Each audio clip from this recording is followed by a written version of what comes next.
Welcome back to Face the Nation.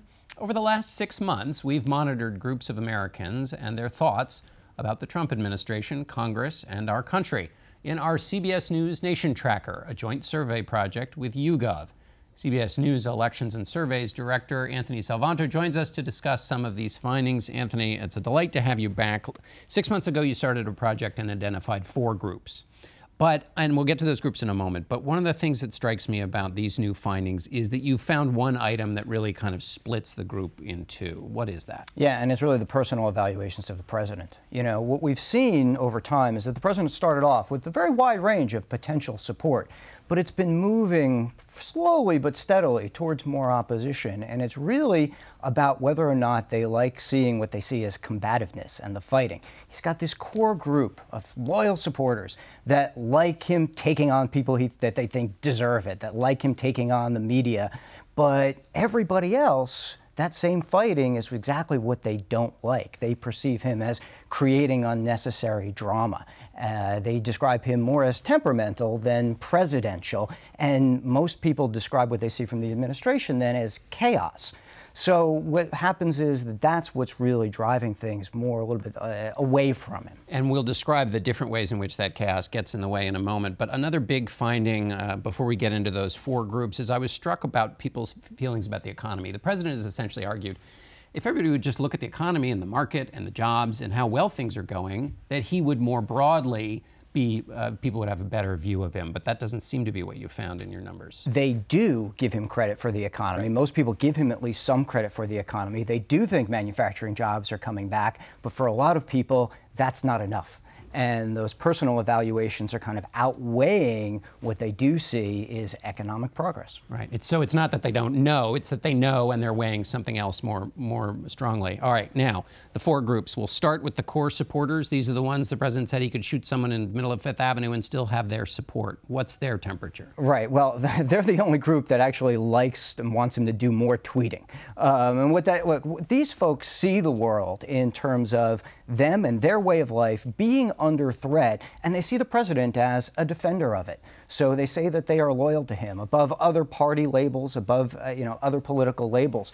And when they see that, and they see this thing in cultural terms as well, it engenders this steadfast loyalty to the president, and then everything else is just kind of tactics for them. So they not only like the tweeting, but they like him making Democrats mad, and they don't want any negotiating with anybody else. And so what they're seeing is that fight, but their group is also getting smaller as it intensifies, as it hangs on to that. Give us a sense of how big they are. They're under a fifth of the country now. They were just over a fifth when this started, and now it's gone down to 18%. So 18%. All right, so let's move on then to the second group. And these are the ones that were conditional. They really liked the policies that the president supported. And where are they now in their feelings? Yeah, when these folks kind of unpack their adjectives and talk about what they're seeing, they use words like distracted. And that word distracted is important because they want policy outcomes from this administration. They're not as keen on the sort of cultural divides. So they don't see the president as working on those problems day and night. And so what they're seeing is they are still with the president. They are still supportive, but it's more about them rooting for him than liking what they're seeing. And they're much less likely than the believers to say that they like his personal behavior. So this group, the second group, the conditional group, they like lower taxes, lower regulation, all of the standard greatest hits, but they think the president is getting in his own way. Exactly. Much more traditional conservative in that respect. A little worried about the U.S. role in the world and where he's placing it, but still saying that they're going to be patient with the administration. Look, it's like being a sports fan, and you're saying your team isn't playing well, but it's still your team. That's where these folks are. And they haven't yet left the stadium. And it's still early. Yes. All right. Now, the third group, these are the kind of the curious. They were flirting with perhaps supporting the president. Where are they in there? Yeah, they've been steadily moving towards more opposition. These are the folks who still and started out saying that they wanted to find a reason to support the president. But, unlike Washington terms where we might evaluate things and how much legislation is passed or who fills what job, these folks are also looking to see what changes in my life.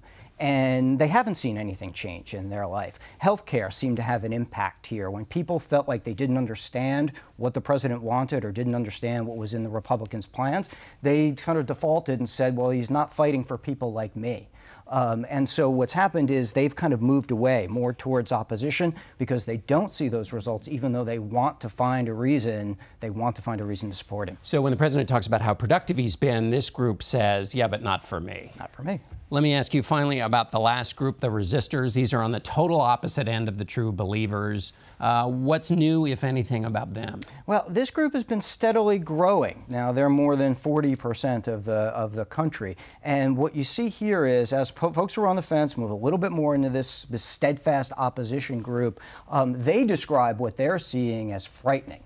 But what really jumps out at you is what they see as at stake as well. So in this way, there's sort of a polar opposite of that loyal support group. That feeling of frightening may be exactly what the loyal Trump supporters want them to feel. But what they're seeing is they think the future of democracy is at stake. They are not rooting for the president to succeed. They don't want him because they think that would be, as they say it, dangerous. So that group is fairly hard in their opposition. It also sort of tells you about how things might be increasingly intractable going forward. All right, Anthony Salvanto, thanks as always.